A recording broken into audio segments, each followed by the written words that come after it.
Aku kan tindee bifnu yoo TikTok san aappii san haaraa dhuftanis yoo duraan fayyadamaa jirtanis aappii akkasitti TikTok biraa banattanii irratti fayyadamaa jirtan sana jala seenuudhaan profile isin jettu honni jirti profile mas jala bakka kanarra seenuudhaan kan isin jala bade sana deebifachuuf salphaatti asmataa kanarra rukuttu bakka Abdullah jedhee as lakkoofsa galpilaasii qabu kanarra asirra rukunna yeroo tokko jechuudha. Asirra rukutuudhaan yeroo tokko erga achirra tunnee kaane jala kana amma akkaawuntii lama fayyadamaa jira. Sadaffaa aadiitti godhaa jechuudha. Aadisii jettu kana tuyna isin lammaffaasa ta'uu ka haaraasa ta'uu asuma tuquudhaan aada akkaawuntii goonaa jechuudha. Aada akkaawuntii kana tuquudhaan gara fuula duraa adeemna. Aada akkaawuntii tuqdee yeroo gara fuula duraa adeemnu as waa lama jira. Kun saayiniidha. Kun loogiiniidhaaf kun saayin aappiidha haaraa banuu fi garuu nuti kan barbaannu isii kana jechuudha. Inni kuni haaraa banuu qofaaf kanaafuu isa kana hin fayyadamnu jechuudha. Isa gubbaa jiru kana sign up waan jedhu hin fayyadamnu walumaa galatti sign up haaraa banachuufi jechuudha. Kanaafuu wanni sign up kana jala jiru martinu haaraa banachuudhaaf emailii fayyadamnee emailii googilii keenyaati yookaan immoo emailii barreessuudhaan yookaan immoo lakkoofsa bilbilaatiin haaraadhaaf kan nu jala bade deebisuuf maal goona as bakka gara gajjallaa kana log in ka jedhu jira. Eessattuu tana login jechuun ka duraan qabdan deebifachuudhaafi jechuudha. Kanaafuu login isii jettu kanarra tuqanna yeroo tokko. Login isii jettu kanarra tuqachuudhaan gara fuula duraa nu geessuudhaan amma loginiin gubbaatti darbee jira. Sign up immoo jala ta'ee jira jechuudha. Kanaafuu amma loginiin ol darbee jira jechuudha. Sign up immoo jala deeme loginii barbaanna nuti. Login jechuun wanni loginii kana jala jiru ka duraan nu jala badee deebifachuufi jechuudha. Kanaafuu isa filannoo inni kun Facebookiin bantanii yoo jiraate yoo Facebookichi bilbila keessanirra jiraate saniin deebisuuf. Inni kun emailiidhaan bantanii yoo emailii bilbilarraa qabdan saniin deebisuuf. Inni kun Twitteriidhaan banattanii Twitterii fayyadamtanii banattanii yoo Twitteriin sun jiraate sanaan deebisuuf garuu nuti filannoo isa jalqabaa kana fayyadamna. Filannoon hin jalqabaa maal jedha? Lakkoofsa bilbilaa, emailii yookaan username nuun jedha. Kana sadan keessaa tokko qabaachuu qabdaa nuun jedha.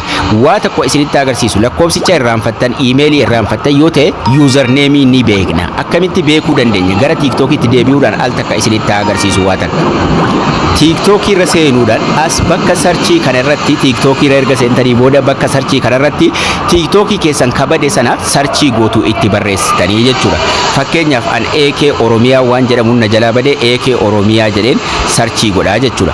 AK Oromiyaa jedheen sarchii godhaa narra hin jiru garuu AK Oromiyaa sarchii yeroon godhu naaf fidaa username jala seenuu dandeenya. Username jala seennee AK Oromiyaan sun kam akka ta'e barbaaduu ni dandeenya jechuudha. Kanaafuu username jala seenuu dandeenya. Asitti AK Oromiyaa kana jala bade sun tokkoffaa irratti na dhufee jira. AK Oromiyaa ka tokkoffaa irra jiru kanan tuqadhaa jechuudha.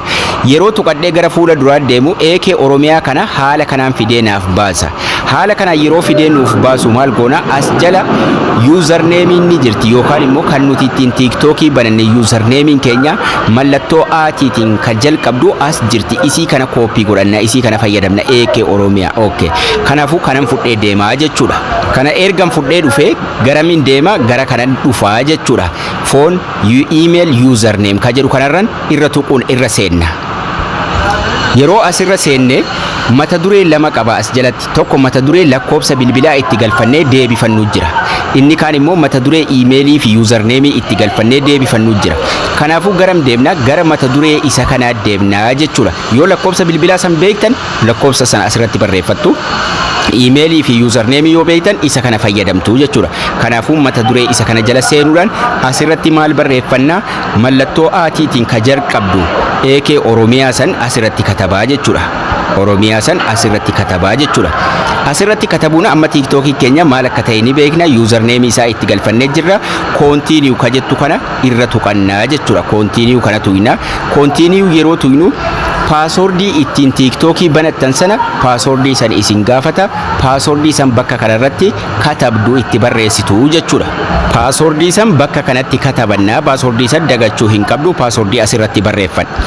Paaswordii keenya erga itti katabannee kaane dogoggora taanaan nutti bobeessaa yoo dogoggora taane nu dabarsaa yoo dogoggora ta'e immoo yoo wallaalle forget paaswordii goona. Paaswordii itti barreeffannee continue tuqachuudhaan gara fuula duraa adeemnaa jechuudha.